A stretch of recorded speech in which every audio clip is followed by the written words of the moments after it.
Welcome back to my YouTube channel. இன்றைக்கி நம்ம என்ன வீடியோ பார்க்க போகிறோம்னா home alone video, like mummy's time. இன்றைக்கி வந்துட்டு என்னாச்சுன்னா, காலையில் எழுந்திரிச்சு எங்கள் அம்மா வந்து குழந்தைய அவங்க வீட்டுக்கு கூட்டிகிட்டு போயிட்டாங்க. ஸோ குழந்தை இன்றைக்கி பாட்டி வீட்டுக்கு போயிட்டு ஹஸ்பண்டு வேலைக்கு போயிட்டாரு. எல்லாருமே ஈவினிங் தான் வருவாங்க.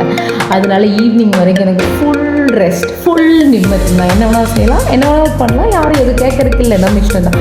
பட் அதுக்கு முன்னாடி வீடு க்ளீன் பண்ண வேண்டியது. ஃபஸ்ட்டு வீடெல்லாம் சுத்தம் பண்ணிவிட்டு க்ளீன் பண்ணிவிட்டு நல்லா ஒரு மூஞ்சியை போட்டு சாமி கும்பிட்டு அதுக்கப்புறம் நல்லா பிடிச்சதை சமைச்சு சாப்பிட்டு மூவி டைம் பண்ணி தனியாக ஜாலியாக எனக்கு என்ஜாய் பண்ண போகிறோம். அந்த வ்ளாக் தான் நீங்கள் பார்க்க போகிறீங்க. வீடியோ எண்டு வரைக்கும் பாருங்கள். சப்ஸ்கிரைப் பண்ணலைன்னா மறக்காமல் சப்ஸ்கிரைப் பண்ணிடுங்க. Thank you. Come let's move into the video. காலையில் நான் லேட்டாக தான் எழுந்திரிச்சேன். எங்கள் அம்மா வந்து எல்லாமே குக் பண்ணி அவளை சாப்பிட வச்சு கூட்டிகிட்டு போயிட்டாங்க.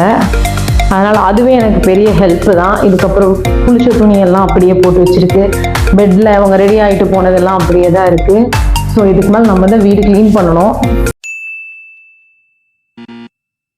கிச்சன் க்ளீன் பண்ணிவிட்டு நான் உங்கள் எல்லாத்துக்கும் ஒரு விஷயம் சொல்கிறேன். நேற்று எங்கள் வீட்டில் வந்து ஒரு சம்பவம் நடந்தது.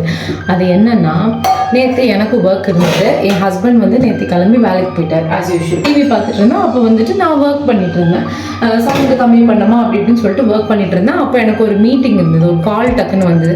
வந்தோடனே நான் இருந்துட்டு, பாப்பா நீ வந்து ஃபோனை டிவி பார்த்துட்டு இருந்தா இல்லையா, ஸோ டிவியை பாஸ் பண்ணு அப்படின்னு சொல்லிட்டேன். அம்மாவுக்கு வந்து சவுண்ட் டிஸ்டர்ப் ஆகுது, பண்ண முடியல, நீ டிவியை பாஸ் பண்ணிக்கோ, அம்மா வந்துட்டு கால் எடுக்கணும் அப்படின்னா. அவள் டிவியை பாஸ் பண்ணிட்டா. ஏதோ சீரியல் ஓடிட்டு இருந்தது, டிவி பாஸ் பண்ணிட்டா. பாஸ் பண்ணிட்டு அவள் பாட்டுக்கு பொம்மை டாய்ஸ் வச்சு விளையாட ஆரம்பிச்சிட்டா. அதுக்கப்புறம் எங்களுக்கு மீட்டிங் வந்து எனக்கு முடிஞ்சிச்சு.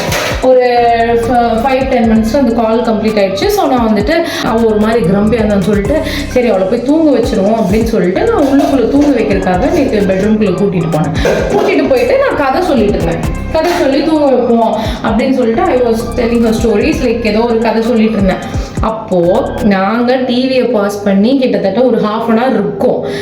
அவள் பாஸ் பண்ணி நான் என் காலை முடிச்சு அதுக்கப்புறம் நான் ரூம்குள்ளே போய் கதை சொல்லி நாங்கள் பேசி விளையாடிட்டு இருந்தோம். வீட்டில் யாருமே இல்லை, கதவு லாக் ஆகிருந்தது. அப்போது திடீர்னு என்ன ஆயிடுச்சுன்னா, படக்கு எனக்கு இப்போவே ஆக்சுவலி எனக்கு பயமாக தான் இருக்குது. திடீர்னு என்ன ஆயிடுச்சுன்னா, நாங்கள் கதை சொல்லிட்டு இருந்தோம். திடீர்னு டிவி ப்ளே ஆக ஆரம்பிச்சிருச்சு. டிவி ஆட்டோமேட்டிக்காக, ஏன்னா நாங்கள் பெட்ரூம் போயிட்டோம், டிவி ஹாலில் இருந்து ப்ளே ஆகுது. எப்படி ப்ளே ஆச்சுன்னே எங்களுக்கு தெரியல. சடனாக டிவி பாட்டுக்கு ப்ளே ஆகி நல்லா சவுண்டாக சத்தம் வருது. தூக்கி வாரி போட்டுருச்சு எனக்கு ஒரு நிமிஷம். அவன் பாப்பா என்ன சொல்கிறா, நாங்கள் கதவை சம்டைம் சும்மா சாத்தி விட்டுருப்போம். ஸோ வெளியிலேருந்து அவர் ஸ்ரீனி வந்தார்னா ஓப்பன் பண்ணிக்கலாம். அப்போ திடீர்னு என்னாச்சு, நேற்றுக்கு இவ சவுண்டு திடீர்னு ஸ்டார்ட் ஆனதுக்கப்புறம் குழலி இருந்துட்டு, அப்பா வந்துட்டாரா இருக்கும், அப்பா வந்து டிவி ஆன் பண்ணியிருப்பாருன்னா. பட் அப்போ அவர் வந்து கதவை திறந்த மாதிரிலாம் எனக்கு சத்தமே கேட்கல. கதவு ப்ளஸ் நான் லாக் பண்ணியிருந்தேன் மேலே. ஏதோ நான் சும்மா சாத்தலை.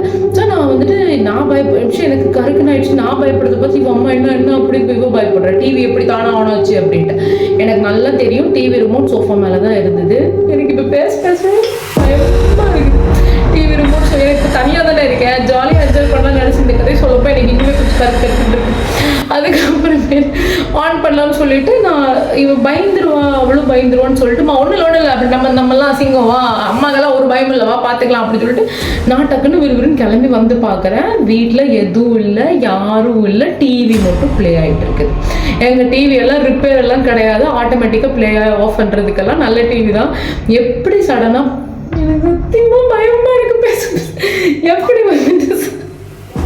எப்படி வந்து சடனாக டிவி வந்து ஆன் ஆச்சுன்னு எங்களுக்கு தெரியல. பட் டிவி ஆன் ஆகி ப்ளே ஆகிட்டு இருந்து நான் அப்படியே போனேன், குவாய்ட்டாக போனேன், டிவி ஆஃப் பண்ணேன், சுவிட்ச் ஆஃப் பண்ணிவிட்டு கப்பிச்சுட்டு வாமா ஒன்றும் இல்லை அப்படின்னு சொல்லிட்டு அவளை கூட்டிகிட்டு வந்து அப்படியே பெட்ரூமில் படுத்துட்டு விட்டுட்டோம். அப்படியே ஸ்ரீனிட்டு ஃபோன் பண்ணி சொன்னேன். ஸ்ரீனி எப்படி நீ ஏதாவது சரியாக பண்ணாமல் இருந்திருப்பா, அப்படி எதுவும் இல்லை, எப்படி ப்ளே ஆச்சு என்ன ஒன்றும் தெரியல. இப்போ வரைக்கும் எப்படி ஆட்டோமேட்டிக்காக டிவி ப்ளே ஆச்சுன்னு எங்களுக்கு தெரியல. ஏன்னா வந்து டிவியில் பாஸ் பண்ணி வச்சுருந்தோம் சீரியல். ஸோ பாஸ் பண்ணி வச்சுருந்தா அந்த ஸ்க்ரீன் இருக்காது, அது வந்து லைக் வால்பேப்பர் ஷோ ஆக ஆரம்பிச்சிடும். டிவியோட அந்த சீரியல் இது இருக்காது, வால்பேப்பர் ஷோ ஆக ஆரம்பிச்சிடும். ப்ளே பண்ணி ஒரு 2 செகண்ட்ஸ்க்கு அப்புறம் தான் சீரியலே ப்ளே ஆகும். நல்லா ப்ளே பண்ணால் தான் ப்ளே ஆகும், 100% தெரியும். யார் ப்ளே பண்ணான்னு தெரியல. எங்கள் வீட்டில் என்ன இருக்குன்னு எனக்கு புரியல. என்ன இருக்கட்டுமே, ஒரு பேடாக இருக்கட்டும், ஒரு குட்டாக இருக்கட்டும், எதுவாக இருந்தாலும் வீட்டில் நாங்கள் இருக்கிறோம். எங்கள் வீட்டில் எது இருந்தாலும் பரவாயில்ல, அது என்னமோவே வீட்டில் இருந்துட்டு போட்டு யாரோ ஆஃப் பண்ணிட்டும், பட் லைக் ஏதோ ஆன் பண்ணிட்டும், எப்படி ஆன் ஆச்சு எனக்கு தெரியல. பட் நான் என்ன சொல்கிறேன், வந்த ஏதோ ஒரு சக்தியோ இல்லை what ever it is, I don't know, ஏதோ டெக்னிக்கல் எரராக கூட இருக்கலாம், ரிமோட்னால டெக்னிக்கல் எரருங்கிற பாருங்க, ஏதோ எலக்ட்ரானிக்கல் எரராக கூட இருக்கலாம், என்னமோ ஒன்றுங்க. ஆனால் இஃப் இன் கேஸ் ஏதாவது இருக்குன்னா வந்தது சும்மா போகாமல் நமக்கு ஏதாவது நல்லது கொடுக்கட்டும், நமக்கு ஏதாவது நல்லது பண்ணிட்டு போட்டோம், அப்போ ஓகே. சும்மா வந்து இந்த பூச்சாண்டி காட்டுறது, டிவி ஆஃப் பண்ணுறது, டிவி ஆன் பண்ணுறது, அதெல்லாம் இருந்து யாருக்கு என்ன பிரயோஜனம்? டக்குன்னு என் ஹஸ்பண்டுக்கு நிறைய பிஸ்னஸ் அமையட்டும், டக்குன்னு எனக்கு ப்ரொமோஷன் கொடுக்கட்டும், அந்த மாதிரி ஏதாவது பண்ணட்டும். சரி ரொம்ப பேசினா நம்ம அடுத்து வீடு க்ளீன் பண்ணுவோம்.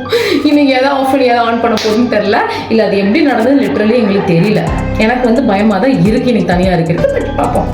இப்போது ஹஸ்பண்ட் ஒரு 1 ஹவரில் வந்துடுவாராமா, அதுக்குள்ளே நான் படப்படன்னு அவருக்கு சமைக்கணும். அந்த பீதி மூட்லேருந்து போய் நான் ஃபுல் ஆக்ஷன் செஃப்பாக மாற போகிறேன். எனக்கு முருங்கிற சாம்பார் நான் வைக்க போகிறேன். Let's see.